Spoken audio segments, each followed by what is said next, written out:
ರಾಮ ಮಂದಿರದ ಚಳುವಳಿ ಕರಸೇವಕ ಕೋಠಾರಿ ಬ್ರದರ್ಸ್ ಬಲಿದಾನದ ನಿಮಿತ್ತ ಭಜರಂಗದಳ ವಿಎಚ್ಪಿ ವತಿಯಿಂದ ರಕ್ತದಾನ ಶಿಬಿರ.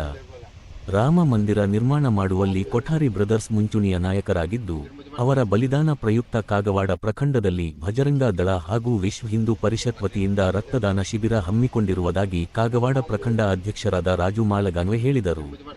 ಅವರು ಗುರುವಾರ ದಿನಾಂಕ 13 ರಂದು ಕಾಗವಾಡ ಪಟ್ಟಣದ ಗುರುದೇವಾಶ್ರಮದ ಡಾ.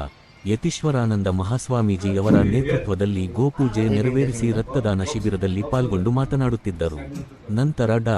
ಯತೀಶ್ವರಾನಂದ ಸ್ವಾಮೀಜಿ ಮಾತನಾಡಿ, ಅಯೋಧ್ಯೆ ರಾಮ ಮಂದಿರ ನಿರ್ಮಾಣಕ್ಕಾಗಿ ನಡೆದ ಚಳುವಳಿಯಲ್ಲಿ ರಾಮ ಹಾಗೂ ಶರದ್ ಎಂಬ ಕೋಠಾರಿ ಸಹೋದರರು ತಮ್ಮ ಪ್ರಾಣವನ್ನು ಬಲಿ ನೀಡಿದ್ದಾರೆ.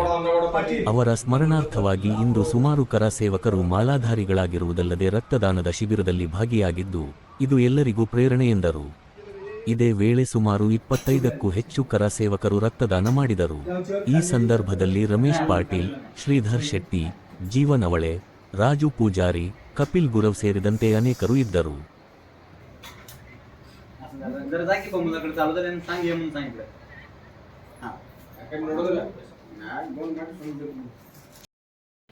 ಕಾಗವಾಡ ಪ್ರಖಂಡ ವತಿಯಿಂದ ರಾಮ ಮಂದಿರದಲ್ಲಿ ಬಲಿದಾನ ಆಗಿರತಕ್ಕಂಥ ಕೋಠಾರಿಯ ಬ್ರದರ್ಸ್ ನಿಮಿತ್ತವಾಗಿ ಇವತ್ತು ಕಾಗವಾಡ ಗುರುದೇವ್ ಆಶ್ರಮದಲ್ಲಿ ರಕ್ತದಾನ ಶಿಬಿರವನ್ನು ನಮ್ಮ ಬಜರಂಗದಳ ಮತ್ತು ವಿಶ್ವ ಹಿಂದೂ ಪರಿಷತ್ ವತಿಯಿಂದ ಹಮ್ಮಿಕೊಂಡಿದ್ದೇವೆ.